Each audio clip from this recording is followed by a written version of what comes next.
السلام علیکم ورحمۃ اللہ وبرکاتہ۔ الحمد للہ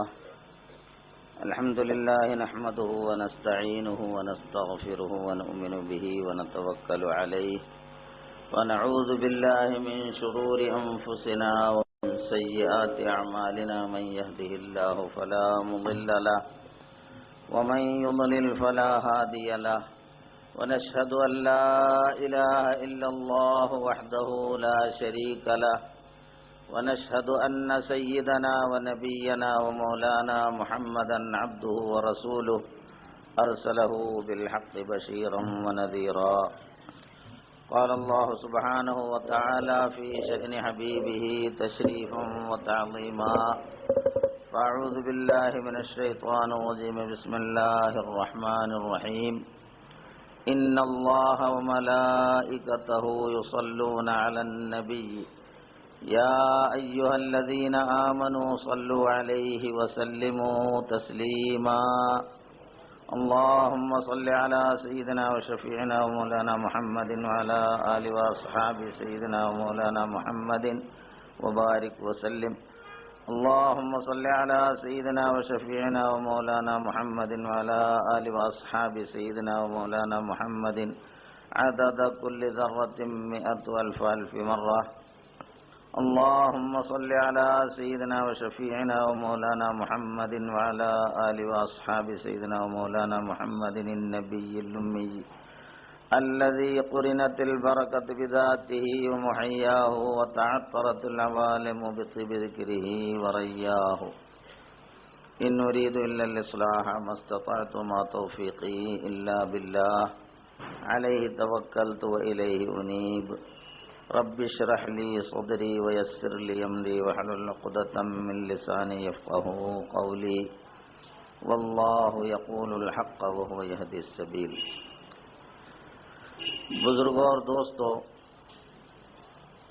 پروردگار عالم کا بے انتہا فضل اور اس کا احسان اور کرم ہے کہ اس نے ہمیں حضور اکرم صلی اللہ علیہ وسلم کی امت بابرکت میں ہم تمام کو پیدا فرمایا، اور اس عظیم امت میں پیدا ہونے کا ہمیں فخر عطا فرمایا۔ اور اللہ تعالیٰ نے مزید ہم پر احسان یہ فرمایا کہ آج کے دن اب تک ہمیں ایمان کے ساتھ، صحت کے ساتھ زندہ رکھا، اور آج اس کے حبیب کے ذکر کی محفل میں پروردگار عالم نے اپنے کرم سے ہم سب کو جمع فرمایا۔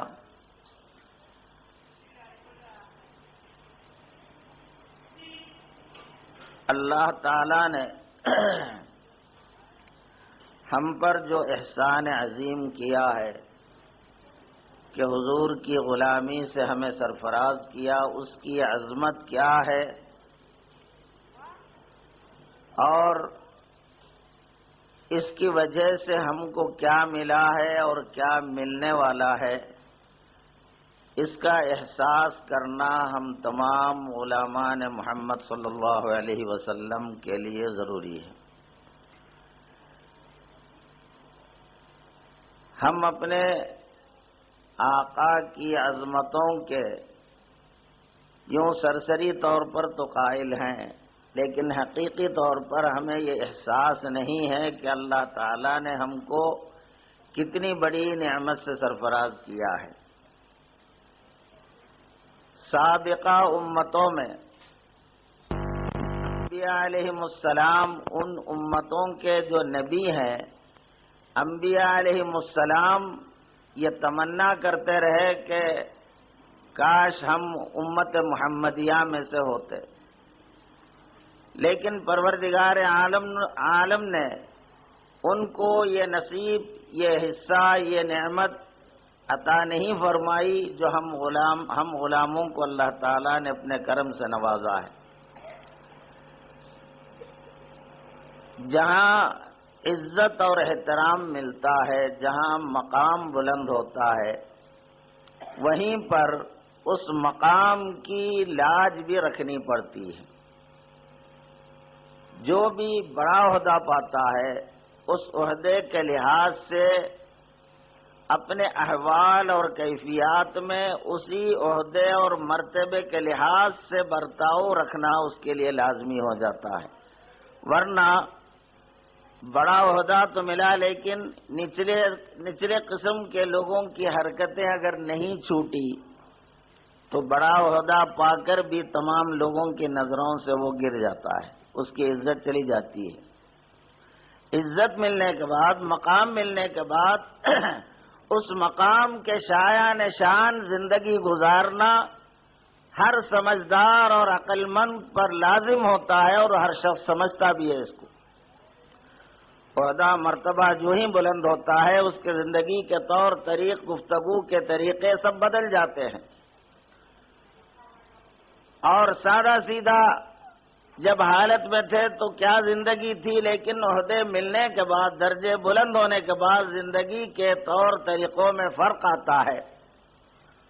تو اسی طرح جب ہم کو اتنی بڑی عظمت ملی ہے تو ہم اس عظمت کے لحاظ سے اپنی زندگی میں کیا تبدیلی لائے ہیں، اور اس عظمت والے مرتبے کی ہم نے کیا لاج رکھی ہے، اس کا احساس کرنا ہم سب پر لازم ہے۔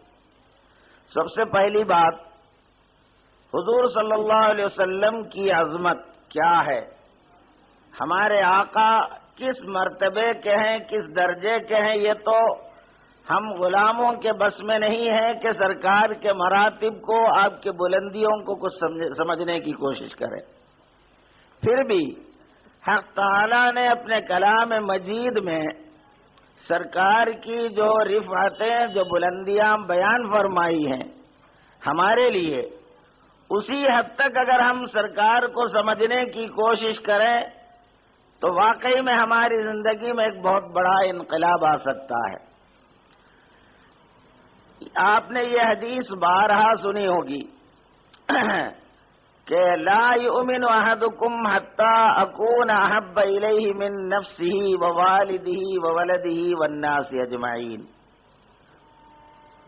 تم میں سے کوئی بھی اس وقت تک مومن نہیں ہو سکتا جب تک کہ اپنی جان سے اور اپنے ماں باپ سے، بلکہ ساری کائنات سے بڑھ کر اس کی نظر میں، تمہاری نظر میں میں یعنی رسول اکرم صلی اللہ علیہ وسلم سب سے زیادہ محبوب نہ ہو جائے، اس وقت تک کوئی بھی شخص مومن نہیں ہوتا۔ تو اس حدیث پاک کی روح سے، جو صحیح بخاری مسلم شریف کی حدیث ہے کہ رسول اکرم صلی اللہ علیہ وسلم کی محبت اپنی جان سے بڑھ کر، ماں باپ سے بڑھ کر، اولاد سے بڑھ کر، بلکہ ساری کائنات سے بڑھ کر کسی مومن کے دل میں جب تک پیدا نہ ہو وہ صحیح معنوں میں مومن نہیں ہوتا۔ تو یہ سب سے زیادہ محبت سرکار کی ہمارے دلوں میں پیدا ہونی چاہیے، اس کے بغیر ہمارے لیے کامیابی ممکن نہیں۔ اور یہ جو محبت ہے سب سے زیادہ آپ سے کیسے پیدا ہو؟ اگر کوئی یہ کہتا ہے کہ محبت جو ہے خود بخود ہو جاتی ہے، وہ کرتے نہیں ہیں بلکہ محبت ہو جاتی ہے، اگر ایسا ہوتا تو پھر ہم کو پابند کیوں کیا گیا؟ محبت کرنے کا حکم جو دیا گیا ہے وہ اس بات پر دلیل ہے، ثبوت ہے کہ محبت کسبی ہوتی ہے اور وحبی بھی ہوتی ہے۔ جب بندہ اپنی کوشش سے محبت کی راہوں کو اپناتا ہے تو اللہ تعالی ہمارے باطن میں وہ کیفیت کو پیدا فرماتا ہے۔ تو محبت کسی سے یوں ہی نہیں ہو جاتی، محبت ہوتی ہے کسی کے کمالات اور خوبیوں کو دیکھنے کی وجہ سے۔ اب مثال کے طور پر ہم چار مینار گئے، مکہ مسجد دیکھنے گئے، مکہ مسجد کی تعمیر میں کیا کیا خوبیاں ہیں، وہاں کا گائیڈ اگر ہم یوں ہی اگر جا کے مکہ مسجد دیکھے، بھائی بہت بڑی مسجد ہے، ماشاءاللہ بہت بڑی مسجد ہے بول کے آ جاتے ہیں، ہم کو اس میں کمال کچھ نظر نہیں آتا۔ جب تک کہ اس کے بارے میں جانکاری، علم رکھنے والا کوئی گائیڈ جو ہے اس کے بارے میں ہماری رہنمائی نہ کرے، دیکھو یہاں یہ خوبی ہے، یہاں یہ خوبی ہے، یہ ایسی تعمیر ہے، ویسی تعمیر ہے، جب انہیں بتاتا جاتا ہے تو آپ کو اس تعمیر کی اہمیت آپ کے دل میں سما جانی شروع ہوتی ہے، اور آپ کو اس سے ایک والہانہ محبت وابستہ ہوتی ہے اس کے کمالات اور خوبیوں کی وجہ سے۔ تو وہ محبت اگر کوئی شخص مکہ مسجد کے خلاف کچھ بولا تو آپ سے برداشت نہیں ہوتی، حالانکہ مکہ مسجد نہ ہمارے باپ کی ہے نہ ہمارے دادا کی ہے، مگر چونکہ اس کے کمالات سے آپ مرعوب ہو گئے ہیں، اس کے کمالات کو چاہنے لگ گئے ہیں، تو اس کے خلاف سننا آپ گوارا نہیں کرتے۔ تو اس کا مطلب یہ ہوا کہ کسی کی خوبیوں کا جب ہمیں علم ہوتا ہے تو اس سے محبت ہو جاتی ہے۔ چنانچہ محبت کے اسباب میں سے ایک سبب یہ ہے کہ کمال، کہ کسی میں کمال ہو، با کمال شخصیت یا با کمال چیزوں سے محبت ہو جاتی ہے، فطری کیفیت ہے انسان کی۔ اسی طرح خوبصورتیوں کو دیکھ کر، حسن کو دیکھ کر اس سے محبت کرنے لگتا ہے انسان، حسن سے متاثر ہوتا ہے، کمالات سے متاثر ہوتا ہے۔ اسی طرح عطاؤں کی وجہ سے، کرم نوازیوں کی وجہ سے، کرم کرنے والے سے محبت ہو جاتی ہے۔ تو یہ فطری چیزیں ہیں۔ تو حضور صلی اللہ علیہ وسلم سے ہماری محبت جان سے بڑھ کر ہونے کے لیے سب سے پہلے ہم پر یہ لازمی ہوگا کہ آپ کے کمالات کو جانیں اور آپ کی خوبصورتی حسن کو جاننے کی کوشش کریں اور آپ کی عطا اور بخشش کو سمجھنے کی کوشش کریں۔ جب آپ کے کمالات، آپ کی عطائیں اور آپ کی خوبصورتی ہمارے سمجھ میں آ جائے گی تو فطری طور پر ہمارے اندر آپ سے محبت ہونا لازمی ہے۔ چونکہ ہم ساری دنیا کے چیزوں کے کمالات کو سیکھنے سمجھنے کی کوشش کرتے ہیں، اگر کوشش نہیں کرتے تو صرف دین اور ایمان کے عنوان سے جو حقیقتیں ہمارے لیے ہیں ان کو ہم کبھی سمجھنے کی کوشش نہیں کرتے۔ کبھی ہم اپنے خدا کو پہچاننے کی کوشش نہیں کریں کہ خدا کہاں ہے، خدا سے میری زندگی میں کیا رابطہ ہے، کیا تعلق ہے، اللہ سے میرا ربط کیا ہے، تعلق کیا ہے، اللہ مجھے کیا دیتا ہے، میں اس سے کیا لے سکتا ہوں۔ کبھی آپ نے غور کیا ہے اس مضمون پر؟ آپ اپنے رب پر ایمان لا چکے ہیں، اللہ میرا رب ہے۔ رب کے معنی ہے پرورش کرنے والا، پالنے والا، تو اللہ رب ہے، مگر آپ کا ذہن یہ کہتا میں اپنے گھر کو میں پالتا ہوں، میں اگر نہیں پالا تو میرے گھر والے بھوکے مریں گے۔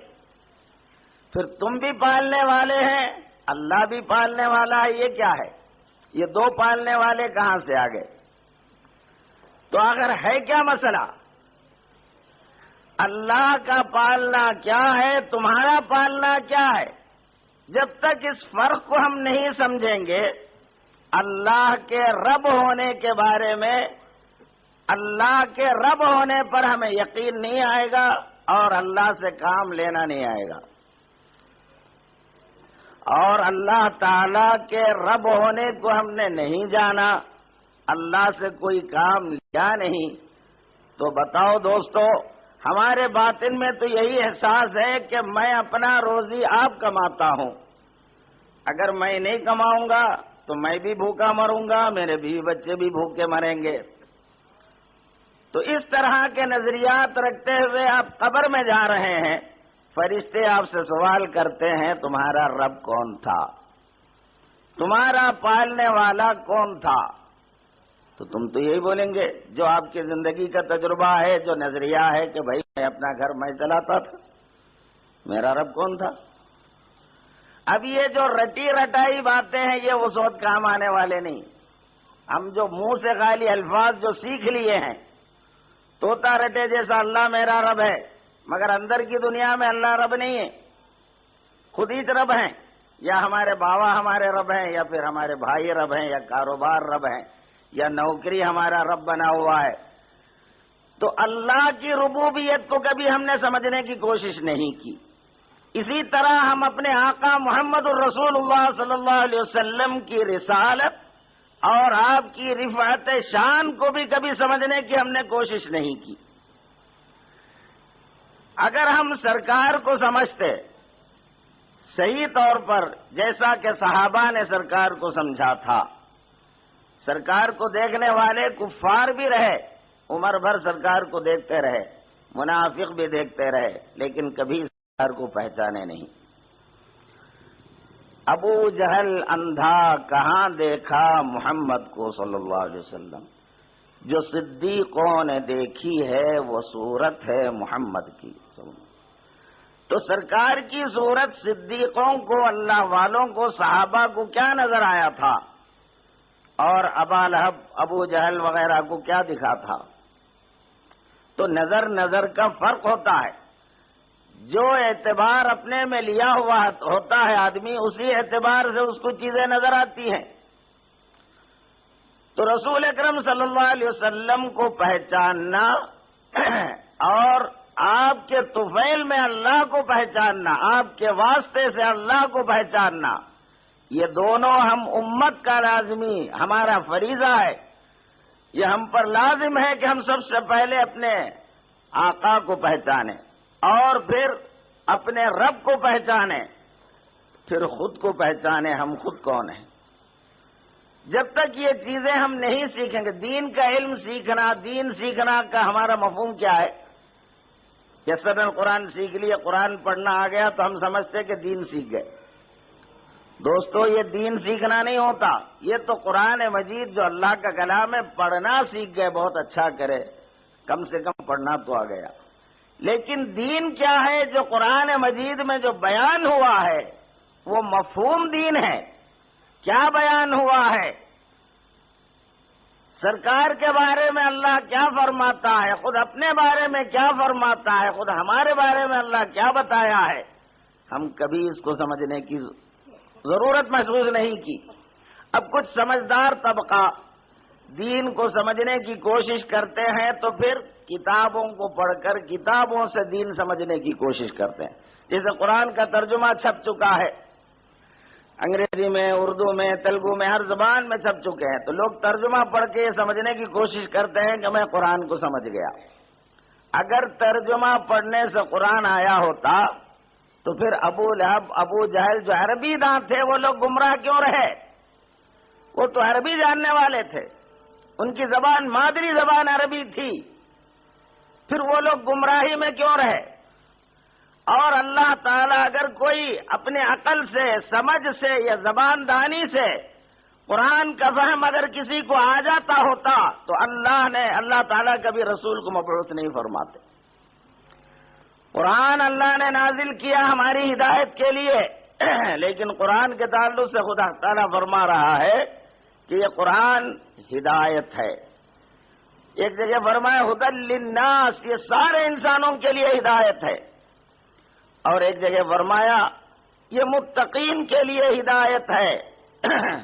دوسری جگہ، تیسری جگہ اللہ تعالیٰ فرماتے ہیں قرآن سے بہت سے لوگ ہدایت بھی پاتے ہیں اور قرآن سے بہت سے لوگ گمراہ بھی ہو جاتے ہیں۔ لیکن رسول اکرم صلی اللہ علیہ وسلم کے تعلق سے اللہ تعالیٰ فرماتے ہیں انک لتہدی الی صراط مستقیم، اے حبیب آپ ضرور بضرور صرف ہدایت کرتے ہیں صراط مستقیم کی، آپ کی ذات سے گمراہی ممکن نہیں۔ لیکن جو شخص آپ کی ذات سے وابستگی کے بغیر اپنے عقل سے قرآن کو سیکھنا چاہا، قرآن کو حاصل کرنا چاہا، تو وہ کبھی ہدایت نہیں پاتا بلکہ گمراہ ہو جاتا ہے۔ لیکن جب نسبت رسول کے واسطے سے قرآن کو سمجھنے کی کوشش کرتا ہے، ارشادات رسول کی روشنی میں قرآن کو جب لیتا ہے تو قرآن اس کو کچھ اور ہی نظر آنے لگتا ہے۔ کلام اللہ کا ہے قرآن، کسی کے بھی کلام اگر پڑھتے ہیں تو پڑھنے والے کو جس کا وہ کلام ہوتا ہے اس سے کچھ نہ کچھ تعلق قائم ہو جاتا ہے۔ ہم جو ہے قرآن برسوں سے پڑھتے ہیں، آج تک ہمارا تعلق اللہ سے قوی نہیں ہوا، مضبوط نہیں ہوا، جیسے پہلے تھے ویسی اب بھی۔ قرآن سنتے ہیں ہر رمضان میں، پڑھتے ہیں ہر رمضان میں، پورا قرآن سنتے ہیں، لیکن اندر ہماری کوئی چینجنگ نہیں آتی۔ تو اس کی وجہ کیا ہے؟ قرآن کو جس طرح سمجھنا ہے، جس طرح پڑھنا ہے، ہم نے اس انداز میں اس حق کے ساتھ کبھی نہ پڑھا ہے نہ سمجھا ہے۔ خیر، تفصیلات میں گئے بغیر آج کی جو محفل ہے وہ عظمت رسول میلاد النبی کی محفل ہے۔ سرکار دو جہاں صلی اللہ علیہ وسلم کے ولادت مبارکہ کے سلسلے میں سرکار کی محبت میں آپ ہم سب جمع ہوئے ہیں۔ اس عنوان سے سرکار کی عظمت کو سمجھنے کی تھوڑی بہت ہم کوشش کریں۔ ویسے ہمارا یہ مجال نہیں ہے کہ سرکار کی عظمتوں کو ہم بیان بھی کر سکیں، کیونکہ سرکار کی زندگی کو لکھنے والے دو ہیں۔ ایک ہے آپ کی امت، یا پھر یوں کہیے انسانوں میں سے بہت سے لوگ سرکار دو جہاں صلی اللہ علیہ وسلم کی سیرت طیبہ لکھے ہیں، اور سرکار کی سیرت لکھنے والے، بیان کرنے والا ایک اللہ تعالی ہے۔ تو سیرت طیبہ کا بیان کرنے والا ایک تو اللہ ہے اور ایک اللہ کی مخلوق ہے۔ اللہ کی مخلوق یعنی انسان جو سرکار کی سیرت بیان کرتے ہیں، تو اس کو جو سمجھ میں آیا، اس کو جتنی سمجھ میں آئی اتنی وہ لکھتا ہے۔ ظاہر ہے سیرت کامل نہیں ہو سکتا، بلکہ سرکار کی حقیقی سیرت وہ ہے جو آپ کے خالق نے لکھی ہے، آپ کا پیدا کرنے والے نے بیان کیا ہے، وہ ہے آپ کی حقیقی سیرت، جو قرآن مجید کی شکل میں ہمارے سامنے موجود ہے۔ تو قرآن سے سرکار کی عظمت کو اگر ہم سمجھنے کی کوشش کریں گے، سیرت کی کتابوں سے سرکار کو سمجھنے کی کوشش کریں گے، تو مکے میں پیدا ہوئے 13 سال مکی زندگی آپ نے ظلم و ستم سہتے ہوئے گزاری، تبلیغ دین کے لیے کیا کیا مشقتیں جھیلی، کیا کیا تکلیفیں آپ نے اٹھائی، یہ سارے بیانات مکی زندگی، مدنی زندگی، جہاد اور جنگ وغیرہ کے سارے معاملات، نماز، روزے، حج، زکوٰۃ وغیرہ فرض ہونے کی کیفیتیں، آپ کے گھریلو زندگی، ازدواجی زندگی، خارجی زندگی، یہ ساری چیزوں پر لکھنے والوں نے تفصیل سے لکھنے کی بڑی کوشش کی ہے، اور ساری دنیا اس بات پر متفق ہے کہ دنیا میں آج تک کوئی ایسی شخصیت پیدا نہیں ہوئی جن کی زندگی کا ایک ایک پل پل ہزاروں برس گزرنے کے باوجود بھی تاریخ کی کتابوں میں محفوظ چلا آ رہا ہے۔ یعنی زندگی کا ایک ایک عنصر، لیٹنا، سونا، اٹھنا، بیٹھنا، ضرورت خانے کو جانا آنا، بیوی کے ساتھ کیسے رویہ، بچوں کے ساتھ کیا تعلق، دوستوں کے ساتھ کیسے روابط، محلے والوں کے ساتھ کیا ہے، بہرحال زندگی کے تمام پہلو جس میں کوئی پہلو چھوٹا نہیں ہو، حتیٰ کہ سرکار مبارک جب تھوکتے تھے تو کس طرح تھوکتے تھے، یہ تک تاریخ کی کتابوں میں محفوظ ہے۔ تو کسی بھی شخص، دنیا میں ہزاروں بڑے بڑے لوگ، نامور لوگ، بادشاہوں میں بھی گزرے ہیں، انبیاء علیہم السلام بھی گزرے ہیں، رسول بھی گزرے ہیں، مگر کسی کی تاریخ اتنی محفوظ نہیں ہے جتنے ہمارے آقا سرکار دو جہاں صلی اللہ علیہ وسلم کی تاریخ۔ آج 1500 سال گزرنے کے باوجود بھی کتابوں کی شکل میں ایک ایک آپ کے زندگی کا ایک ایک پل پل محفوظ ہے، اور تمام قیامت تک جو ہے سب کے ہاتھوں میں موجود ہے۔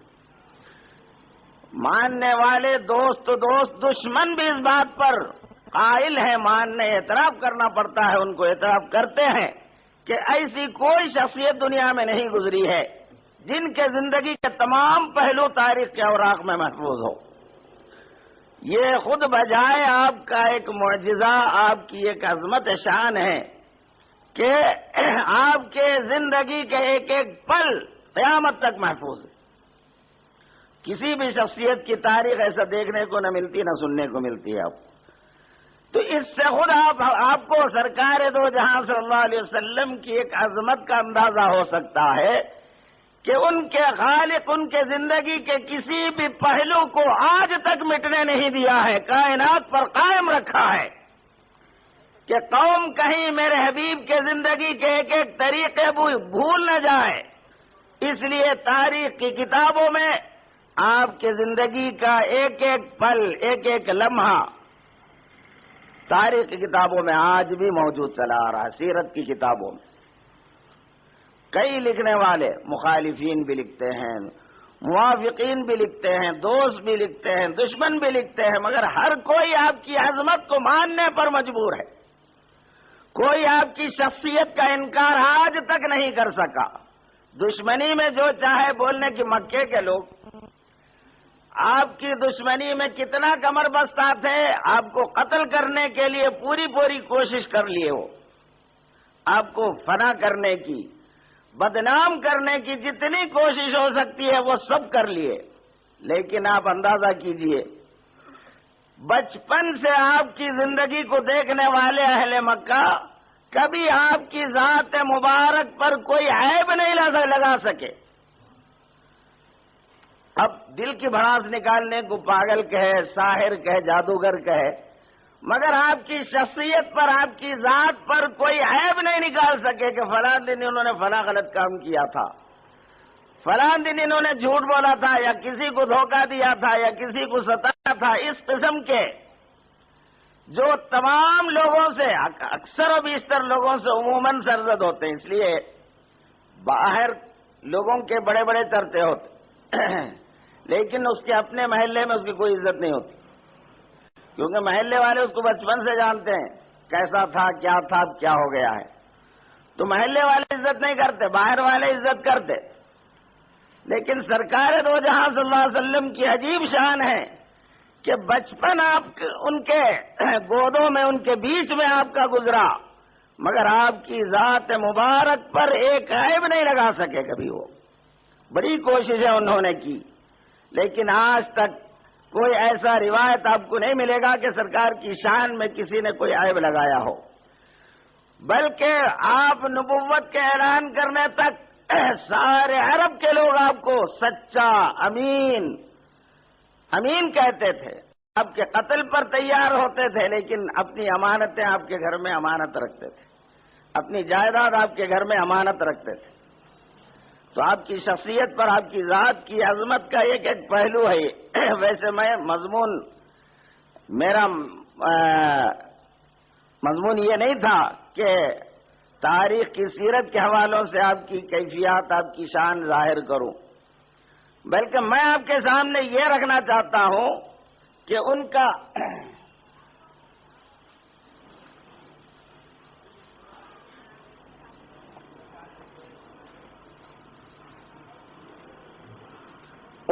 خالق ان کی شان میں کیا فرمایا ہے، ان کا بنانے والا ان کی کیسی تعریف کیا ہے۔ تو آپ کی عظمت کو، سب سے پہلے آپ کی عظمت کو سمجھنے کے لیے ہم کلمہ پڑھتے ہیں، لا الہ الا اللہ محمد الرسول اللہ۔ اس کلمے کا مفہوم کیا ہے؟ اللہ کے سوا کوئی عبادت کے لائق نہیں، کوئی معبود نہیں، محمد صلی اللہ علیہ وسلم اللہ کے رسول ہیں۔ اب یہاں رسول ہیں کا کیا مفہوم ہے؟ آپ بولو، کیا اندرا گاندھی اس وقت ہندوستان کے وزیر اعظم ہے؟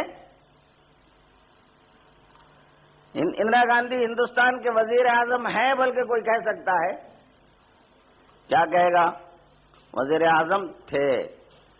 راجیو گاندھی وزیر اعظم تھے۔ فخر الدین علی احمد صدر جمہوریہ تھے۔ ہے بول کے کوئی نہیں بولتا، کیونکہ ختم ہو گئے، گزر گئے۔ ہمارا کلمہ کیا ہے؟ محمد صلی اللہ علیہ وسلم اللہ کے رسول تھے یا ہیں؟ ہیں کا کیا معنی ہوا؟ تو اس کا مطلب یہ ہوا کہ سرکار ہمارے آنکھوں سے پردہ ہو جانے کے باوجود ہمارے رسول ہیں، ہم میں موجود ہیں، اور آپ کے فیضان تا قیامت جاری ہے۔ اگر موجود نہ ہوتے آپ کی رسالت جاری نہ ہوتی تو کلمہ یہ نہیں ہوتا. کلمہ ہوتا رسول تھے، کان محمد الرسول اللہ، ایسا کلمہ ہونا تھا. رسول ہیں بولنے کا مطلب یہ کہ آپ اب بھی برسر عہدہ ہیں. اگر ذات نہیں ہے تو برسر عہدہ ہیں کون آخر؟ اگر ذات نہیں ہے، مر گئے، ختم ہو گئے، تو پھر عہدے پہ ہیں کون آخر؟ خالی عہدہ ہے، آدمی نہیں ہے، کوئی بات ہے؟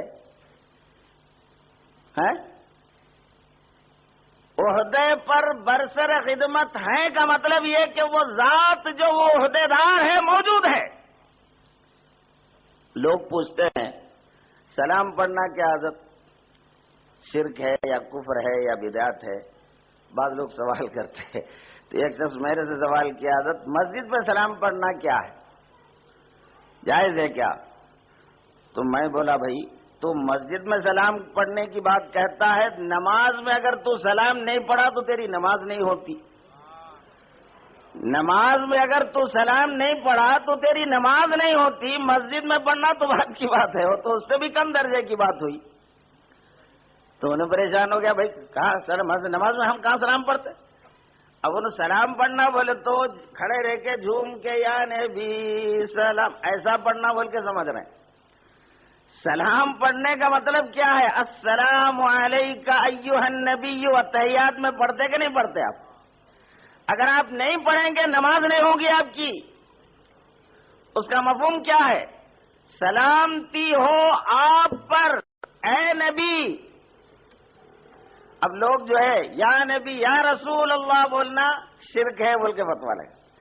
نماز میں اے نبی آپ پر سلامتی ہو، مخاطبت کر رہے ہیں، پکار رہے ہیں. نماز میں اللہ فرض کیا ہے یہ جو قیامت تک جاری ہے. کوئی منافق یا کوئی مخالف اس کا انکار نہیں کر سکتا. ایھا النبی بولنا عربی میں یا رسول اللہ بولنے میں کیا فرق ہے؟ دونوں ایک ہی بات ہے. ایھا النبی اگر عربی کے قواعد گرامر کے لحاظ سے اگر گفتگو کرے تو جو لفظ الف لام سے شروع ہوتا ہے اس سے پہلے ندا کے لیے ایھا کی مخاطبہ لائی جاتی ہے. ایھا النبی ایھا الرسول. یا الرسول نہیں بولتے، ایھا الرسول بولتے، چونکہ الف لام اس کے شروع میں ہے. اگر بغیر الف لام کا کلمہ ہوتا تو یا رسول یا نبی ایسا بول سکتے ہیں.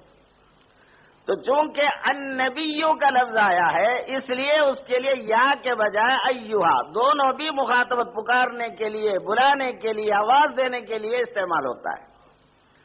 ایھا النبی اے نبی آپ پر سلامتی ہو. کس کو بول رہے ہیں آپ؟ معلوم ہوا کہ سرکار نماز میں تمہارے سامنے موجود ہیں بلکہ تم میں موجود ہیں. حضرت شیخ محدث دہلوی رحمۃ اللہ علیہ فرماتے ہیں سرکار حضرت امام غزالی رحمۃ اللہ علیہ احیاء علوم الدین میں ارشاد فرماتے ہیں جب تم التحیات میں السلام علیکہ ایھا النبی پر جب پہنچو تو تصور میں یہ لاؤ کہ میں رسول کو، تصور میں سرکار کو لاؤ اور یہ سمجھو کہ میں سرکار کو سلام عرض کر رہا ہوں. اس طرح آپ سے مخاطب ہو کر آپ کو سلام عرض کرو. تو بعض لوگ بولتے بھائی ہم ایسا مخاطب وغیرہ نہیں کرتے چونکہ ایسا پڑھنے کا حکم دیا گیا ہم پڑھ لیتے ہیں خالی. تو نماز میں جتنے بھی کلمات ہیں ایسی ہے کیا پورا؟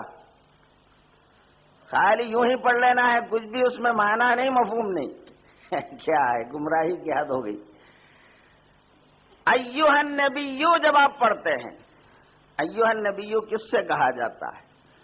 اور آپ کو معلوم ہونا چاہیے اللہ کا یہ دستور ہے کہ ہر قوم میں نبی آئے، جب وہ نبی گزر گئے، نبی کو اللہ نے اٹھا لیا تو دوسرے نبی کو مبعوث کرے، کیونکہ قوم کی ہدایت کے لیے نبی کا ان میں موجود رہنا ضروری ہے. وَلِكُلِّ قَوْمٍ ہَادٍ، ہر قوم کے لیے ایک ہادی. سرکار تو خاتم النبیین، سارے نبیوں میں آخری نبی. اب آپ کے بعد کوئی نبی نہ ہوگا نہ ہو سکتا ہے. اگر کسی نے کسی اور کو نبی کہا وہ کافر ہو جائے گا، مسلمان سے اسلام کے دائرے سے خارج ہو جائے گا۔ تو آپ کے بعد جب کوئی رسول نہیں، کوئی نبی نہیں، قیامت تک آپ ہی کی نبوت کو جاری ہونا ہے، تو بظاہر موت جو جسم پر طاری ہونا ہے، وہ طاری ہونے کے باوجود امت میں آپ موجود ہیں، زندہ ہیں، اور آج بھی آپ کے فیض سے امت مستفید ہو رہی ہے۔ اس لیے حیات النبی کے قائل سرکار زندہ ہیں۔ خود صحابہ تعجب سے، چونکہ اس میں صحابہ میں بھی دیہات سے آئے ہوئے کچھ لوگ بھی ہوتے تھے جو عموماً بہت سی چیزوں سے واقف نہیں ہوتے تھے، جب سرکار نے یہ ارشاد فرمایا کہ تم میں سے کوئی مجھ پر سلام کہتا ہے تو میں اس کا جواب دیتا ہوں، تو صحابی نے پوچھا کہ یا رسول اللہ آپ کیسے جواب دیں گے، آپ تو مٹی میں مل کے ختم ہو چکے ہوں گے، تو کس طرح جواب دیں گے؟ تو سرکار نے فرمایا فَنَبِيُّ اللَّهِ حَيٌّ يُرْزَقُ، اللہ کے نبی زندہ ہوتے ہیں، انہوں نے رزق دیا جاتا ہے۔ اور ایک جگہ حدیث شریف میں فرمایا کہ زمین پر اللہ نے نبی کے جسم کو چھونے سے حرام قرار دیا ہے، نبی کے اجسام زمین میں محفوظ ہوتے ہیں ان کے قبروں میں۔ تو بہرحال سرکار دو جہاں صلی اللہ علیہ وسلم کی حیات کا ہر مسلمان تو قائل ہے، ورنہ ہمارا اسلام ہاتھ سے نکل جاتا۔ تو آپ کی عظمت، اللہ تعالیٰ نے کیسے عظیم نبی کی ہمیں امت بنایا ہے، اس کا احساس ہم کو ہونا چاہیے۔ تو اللہ تعالیٰ جو آپ کے خالق ہے، جو آپ کا پیدا کرنے والا ہے، کس شان سے، کس درجے سے آپ کو بنایا ہے، اس کا اندازہ کریں آپ۔ عموماً لوگ جو گمراہ ہوتے ہیں لفظ کا ترجمہ پڑھ کے گمراہ ہوتے ہیں۔ محمد الرسول اللہ، محمد صلی اللہ علیہ وسلم اللہ کے رسول ہیں۔ اب رسول کا معنی کیا کرتے ہیں؟ پیغام پہنچانے والا، لفظی ترجمہ ہوتا ہے، کوئی پیام کا پہنچانے والے کو رسول، قاصد، نمائندہ۔ تو اللہ کبھی تو ایسا ہوتا ہے پیغام لانے والا اتنا اہمیت نہیں، اہم نہیں ہوتا، جس کو پیغام دیا جا رہا ہے وہ پیغام لانے والے سے بھی اہم ہو جاتا ہے۔ کبھی کبھی پیغام کے عنوان میں ایسی ہوتا ہے۔ تو پیغمبر، پیغمبر کا ترجمہ پیغمبر، پیغمبر، پیغام پہنچانے والے۔ تو رسول کیا ہے؟ پیغام پہنچا دیے، ختم، ان کی ڈیوٹی ختم، ان کی کیا اہمیت ہے؟ نعوذ باللہ، نعوذ باللہ۔ اس طرح سرکار کی عظمت کو ترجمہ کر کے گھٹانے کی کوشش کرتے ہیں لوگ، جبکہ اسلام میں رسول کا جو مفہوم ہے وہ خالی پیغام رسانی کرنے والے کا نہیں ہوتا۔ صرف پیغام پہنچانے والے کو رسول نہیں کہا اسلام نے، بلکہ رسول کے لیے اللہ تعالیٰ نے کیا فرمایا ہے؟ میں اپنے پسندیدگیوں کا نمونے کے طور پر میں تم کو رسول بھیجا ہوں، ماڈل کے طور پر میرا حبیب تمہارے لیے، تمہارے زندگی گزارنے کے لیے میری جانب سے ماڈل ہے، نمونہ ہے۔ بطور نمونہ اللہ نے رسول کو مبعوث فرمایا ہے۔ تو پیغام اچھا پہلے یہ غور کیجئے، امت میں جتنے بھی اولیاء ہیں، قطب ہیں، غوث ہیں، بڑے بڑے درجے کے، جیسے حضور خواجہ غریب نواز سرکار ہیں، بندہ نواز سرکار ہیں، حضور غوث پاک ہیں، ان کی کرامتیں، ان کی شخصیتیں پوری قوم مانتی ہے اور جانتی ہے، بلکہ ہندو مسلم تمام لوگ ان کی عظمتوں کے قائل ہیں۔ یہ لوگ اتنے بڑے درجے پر کیوں پہنچے؟ اللہ کے جو احکام رسول پر نازل ہوئے ہیں، ان احکام کو اپنی زندگی میں لانے کی وجہ سے، سرکار سے جو انہوں نے سیکھے ہیں، اس کی بنا پر احکام الہیہ کو اپنی زندگی میں زیادہ کوشش کے ساتھ انہوں نے لایا، اس لیے ان کے درجے بلند ہوتے گئے۔ اور جو شخص جس پر اللہ کے تمام مرضیات پورے کے پورے جس ذات میں جمع ہے، اس ایک ذات سرکار دو جہاں صلی اللہ علیہ وسلم کو دیکھ کر اللہ کی مرضیات کو اپنے زندگی میں اتارنے والا غوث بنتا ہے، قطب بن رہا ہے، تو جس کی زندگی میں مکمل اللہ کی مرضیات موجود ہیں تالو سے تلوے تک، اس ہستی کا مقام اور مرتبہ کتنا بلند ہوگا، جس کو دیکھ کر جن کے طفیل میں تو لوگ غوث اور قطب بنتے ہیں، تو مکمل جس میں اللہ کی پوری مرضیات تالو سے تلوے تک جمع ہے، دین کے تمام احکام، رسول کا مفہوم یہ ہوتا ہے اللہ کا پیام پہلے اپنی زندگی میں اور خود اپنے آپ کو بطور نمونہ پیش کرے امت کے لیے، وہ اسلام میں رسول کا مفہوم ہوتا ہے۔ تو ساری عظمتیں پہلے رسول کو ملتی ہیں، بعد میں رسول کے طفیل میں امت کو عظمتیں ملتی ہیں، کیونکہ اللہ کے تمام مرضیات کو رسول پہلے اپنی زندگی میں اتارتے ہیں، تو عظمت اور مقام کی بلندیاں سب سے پہلے رسول کو ملتے ہیں، اور بعد میں امت کو، امت میں کتنے ہی اونچے درجے کے کیوں نہ ہو، اگر کچھ رتبہ ملتا ہے، مرتبہ ملتا ہے، تو وہ آپ کے طفیل میں، آپ کے صدقے میں ملتے ہیں۔ تو ساری عظمتوں کا مجموعہ محمد رسول اللہ صلی اللہ علیہ وسلم، اللہ کی جانب سے اللہ نے آپ کو پوری انسانیت کے لیے اپنا ماڈل کے طور پر، نمونے کے طور پر پیش کیا ہے۔ آپ کو معلوم ہونا چاہیے، کوئی کمپنی اپنی کوئی چیز نکالتی ہے، پہلے ماڈل کو پیش کرتا ہے کمپنی، اور ماڈل جو تیار کرتی ہے کمپنی، تو اپنی پوری کوشش کے ساتھ بلا کسی عیب اور نقص کے دکھانے کی کوشش کرتا ہے۔ جو ماڈل نمونے کے طور پر جو چیزیں پیش کی جاتی ہیں، وہ کمپنی کی سب سے اعلیٰ کوالٹی ہوتی ہے۔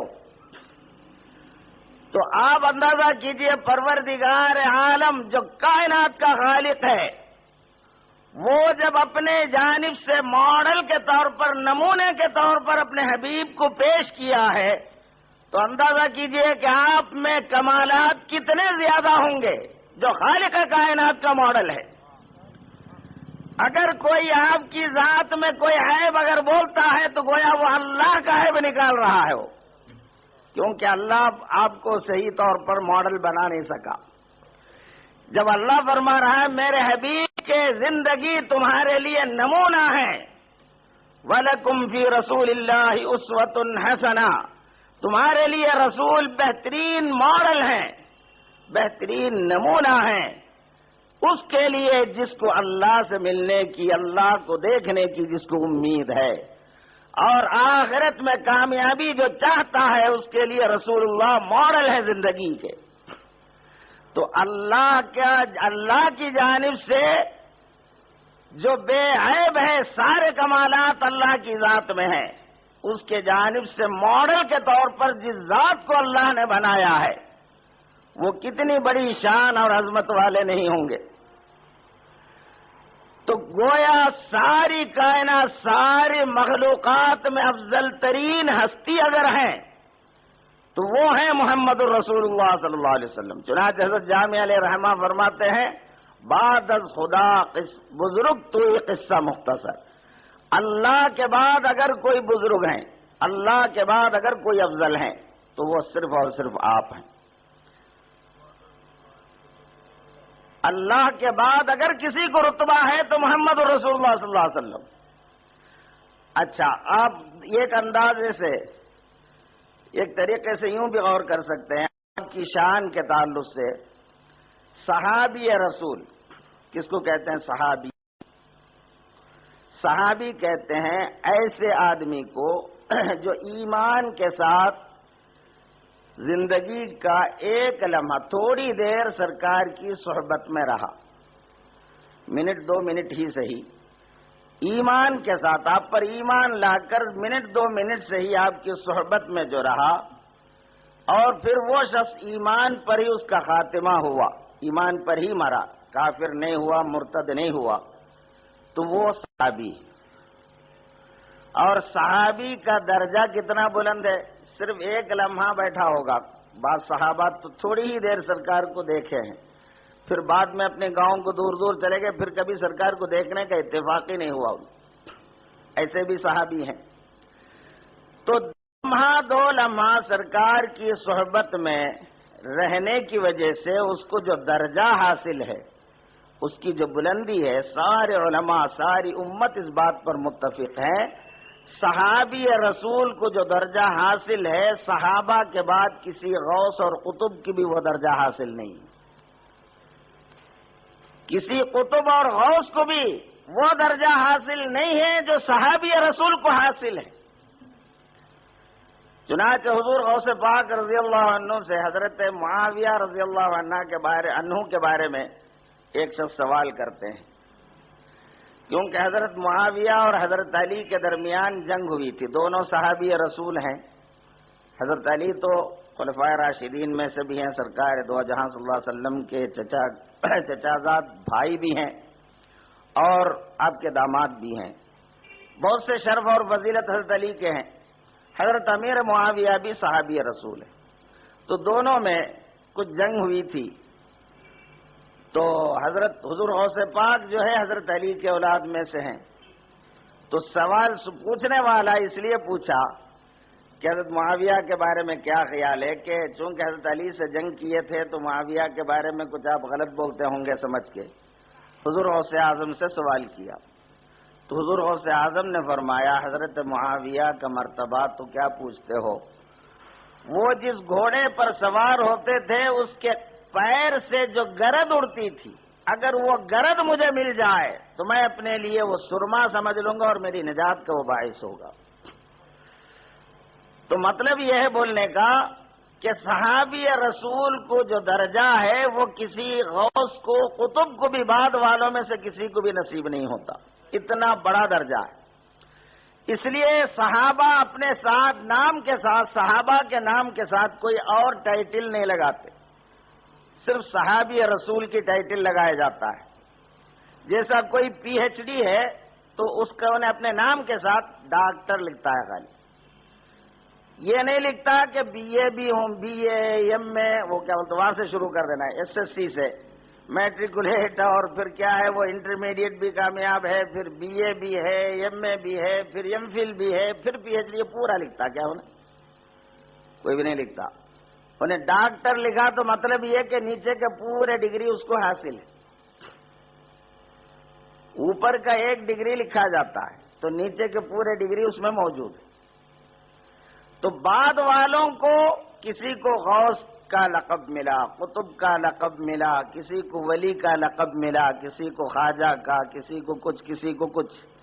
لیکن پورے صحابہ میں صدیق اکبر سے لے کر 1,00,000 سے زیادہ تعداد میں صحابہ ہیں، کسی نے بھی اپنے نام کے ساتھ سوائے صحابی رسول کے کوئی اور ٹائٹل نہیں لگایا. اپنے طرف سے وہ صحابی رسول ہونا ہی ان کا سب سے بڑا ٹائٹل ہے. اس لیے صحابہ کو کوئی اولیاء نہیں بولتے، چونکہ صحابہ کا ڈگری ملنے کے بعد اولیاء بولنا اس کے کم ڈگری ہے. جو صحابی ہیں وہ اولیاء میں سب سے بڑے ہیں وہ. اس لیے صحابی ہونے کے بعد اب کوئی اور ڈگری لینا ان کی توہین کرنا ہے. تو اب آپ اندازہ کیجئے، ایک لمحہ سرکار کی صحبت میں گزارنے پر اتنا بڑا درجہ کہ 25-30 سال یا 65-100 سال اللہ کی عبادتوں میں، ریاضتوں میں گزار کر قطب اور غوث بنتے ہیں، ان سے بھی زیادہ اونچا درجہ ایک لمحے کی صحبت میں. تو جس کی صحبت سے ایسی نعمت جلیلہ، ایسی نعمت عظیمہ جس کی صحبت سے ملتی ہے، اس ہستی کا مقام اور مرتبہ کتنا بلند ہے. سرکار کی شان کتنی اونچی ہے، اس سے آپ اندازہ کر سکتے ہیں. چنانچہ سرکار دو جہاں صلی اللہ علیہ وسلم کو اللہ تعالی نے کیا فرمایا، آپ کے خالق نے کیا فرمایا؟ حق تعالیٰ فرماتے ہیں وما ارسلناک الا رحمتا للعالمین، اے حبیب ہم نے آپ کو سارے عالم کی رحمت بنا کر بھیجا ہے، سارے عالم کی آپ رحمت ہیں۔ رحمت، مہربانی، اللہ کی رحمت کے بغیر ایک گھاس نہیں نکلتا زمین میں۔ اگر اللہ کی رحمت نہ ہو ایک گھاس بھی نہیں ہوتی۔ پھل پھلار کا لگنا، ہواؤں کا چلنا، بارش کا برسنا، انسانوں کو زندگی ملنا، آپ ہم سانس لے رہے ہیں، زندہ ہیں، تو یہ سب رحمت الہی، اللہ کی رحمت کی بے پناہ عطا ہے۔ تو رحمت کے بغیر تو کوئی نہیں، نہ زمین نہ آسمان۔ اگر رحمت ہے تو سب ہے، رحمت نہیں تو کچھ بھی نہیں۔ اور اللہ نے وہ رحمت سرکار کو بنایا۔ اے نبی آپ عالم کی رحمت ہے، پوری کائنات کی رحمت۔ میری رحمت سے تو کائنات ہے، اور وہ میری رحمت صرف آپ ہے۔ اللہ کی رحمت جس سے کائنات قائم ہے وہ ذات و ہستی محمد الرسول اللہ ہے۔ گویا کائنات کا ذرہ ذرہ سرکار کے طفیل میں ہے، صدقے میں ہے۔ اب احادیث طیبہ اس کی تشریح میں بہت سے مل جاتے ہیں، مگر جن کے باطن میں کچھ پکڑ ہوتی ہے وہ لوگ یہ حدیثوں کو کچھ نہ کچھ کہہ کے ٹال دیتے ہیں، ضعیف ہے، کمزور ہے، وہ ہے، یہ ہے۔ اس لیے میں حدیث کو نہیں پیش کیا، قرآن کی آیت کو پیش کیا ہوں۔ رحمت کا مفہوم کیا ہے؟ یہاں اللہ نے یہ نہیں فرمایا وما ارسلناک الا رحمتا للمؤمنین، اے حبیب ہم نے آپ کو ایمان والوں کے لیے رحمت بنایا، نہیں۔ اللہ تعالی اپنے لیے فرمایا الحمدللہ رب العالمین، اللہ تعالی سارے عالم کا رب ہے۔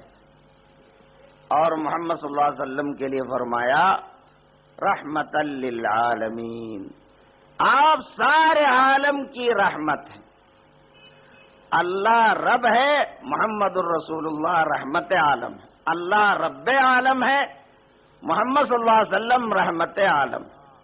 یہ اللہ بنایا ہے، شک کرنے کی ضرورت نہیں، پریشان ہونے کی ضرورت نہیں۔ اللہ جس کو جو بنایا بنایا، تم ہم کون ہوتے اعتراض کرنے والے؟ اگر اللہ سے کچھ لینے، اللہ کی مہربانیوں کی اگر کچھ امید ہے تو اللہ جس کو جو بنایا وہ تو ماننا ہی پڑے گا آپ کو۔ اگر کوئی اللہ کی توحید کا قائل ہو جائے، عمر بھر صرف اللہ کی عبادت کرتا ہے لیکن سرکار کی رسالت کو نہیں قبول کیا تو سیدھا سیدھا جہنمی بنے گا۔ پوری عمر بھر کی عبادت اس کی حقارت اور ضائع ہے، بجز محمد الرسول اللہ کے دامن سے وابستہ ہوئے بغیر نہ ایمان قبول ہے نہ کوئی عبادت قبول ہوتی ہے۔ تو اللہ پر ایمان لانا بھی کافی نہیں ہوتا جب تک کہ سرکار پر ایمان نہ لایا جائے۔ اللہ سے وابستگی نسبت محمدی سے ہو تو اللہ قبول کرتا ہے۔ اللہ پوچھتا تو کدھر سے آیا؟ تو کہا کہ اے حبیب، اے مالک تیرے حبیب کے واسطے۔ ہاں ٹھیک ہے، آ جائے گا۔ کہاں سے آیا؟ میں ڈائریکٹ آیا ہوں۔ چل سیدھا جہنم۔ ڈائریکٹ جو ہے اوپر سے نیچے گرنے کے لیے ہوتا ہے، نیچے سے اوپر چڑھنے کے لیے ڈائریکٹ نہیں چلتی، سیڑھی ہونا پڑتا، رسی ہونا پڑتا، کچھ نہ کچھ ہونا پڑتا۔ ڈائریکٹ اوپر کیسے چڑھتے؟ اوپر سے نیچے گرنا ہے تو ڈائریکٹ گر جا سکتے، اوپر سے دن بول کے کود جاؤ گا برخاست۔ تو کیا نتیجہ نکلتا ہے ڈائریکٹ کا آپ اندازہ کر سکتے ہیں۔ اللہ تعالی سرکار دو جہاں کو کائنات کے لیے وسیلہ بنایا ہے، اور ان کو تکلیف سرکار کو وسیلہ بنانے سے۔ سرکار کے طفیل میں جو عمل ملا ہے، جو نیکی ملی ہے، نیکی کو تو وسیلہ ماننے کے لیے تیار ہے، لیکن نیکی دینے والے کو وسیلہ بنانا ان کو سمجھ میں نہیں آتا۔ خیر چھوڑیے۔ تو سرکار دو جہاں صلی اللہ علیہ وسلم کو اللہ نے پوری کائنات کے لیے رحمت بنایا ہے۔ تو اللہ کی ربوبیت کا ظہور آپ کی رحمت سے ہوتی ہے۔ اللہ نے اس قابل، اس مرتبے پر آپ کو پیدا فرمایا ہے۔ یہ اللہ کی شان ہے، اللہ بنایا ہے، اللہ فرما رہا ہے، میں اپنے گھر سے نہیں بول رہا ہوں اور کوئی حدیث بھی نہیں پیش کر رہا ہوں، صرف قرآن کی آیت آپ کے سامنے ہے کہ سارے عالم کے لیے آپ رحمت ہے، عالم میں آپ ہم سب ہیں، رحمت ہے تو عالم ہے، رحمت ہٹی تو عالم فنا ہے، رحمت ہٹ جائے عالم اسی آن فنا ہو جائے گا، ایک لمحہ نہیں ٹھہرے گا۔ تو آج ہم جو سانس لے رہے ہیں یہ صدقہ ہے، طفیل ہے محمد الرسول اللہ صلی اللہ علیہ وسلم، ورنہ ہم سانس تک لے نہیں سکتے۔ جتنی نعمتیں ہم کو مل رہی ہیں، زندگی ہے، پھر زندگی سے متعلقات ہیں، پھر اگر کسی کو ایمان والوں کو تو زندگی ہی نہیں، قبر بھی ہے، حشر بھی ہے، نشر بھی ہے، ہر جگہ جو رحمت ملے گی وہ صرف سرکار دو جہاں صلی اللہ علیہ وسلم کے طفیل میں اور آپ کے واسطے سے، آپ کے صدقے میں۔ بلکہ یہاں تک مسلم شریف کی صحیح ترین حدیث، سرکار دو جہاں صلی اللہ علیہ وسلم فرماتے ہیں قیامت کے دن آپ کی جو شان ظاہر ہوگی، آپ کا جو مرتبہ ظاہر ہوگا کہ تمام لوگوں کو اللہ حشر میں جمع فرمائے گا، تمام انسانوں کو، اور جنت کو ایمان والوں سے قریب کر دیا جائے گا۔ جنت جو ہے ایمان والوں سے بہت قریب ان کو نظر آئے گی۔ اب وہ ایمان والے جنت میں جب داخل ہونے کی کوشش کریں گے تو دیکھتے ہیں کہ جنت بند ہے، پورے دروازے بند۔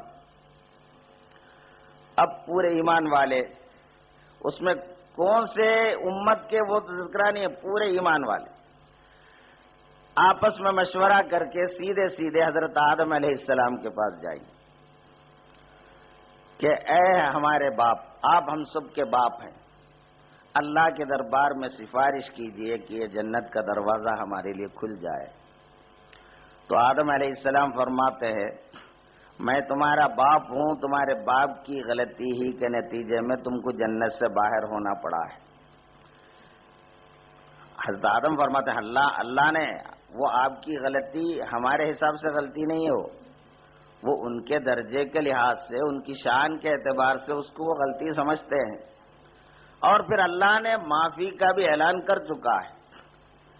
آپ اللہ کے خلیفہ ہیں، نبی ہیں، رسول ہیں اپنے زمانے کے، مگر آپ انکساری میں فرماتے ہیں میری غلطی کی وجہ سے تو تم کو جہنم سے باہر ہونا پڑا تھا۔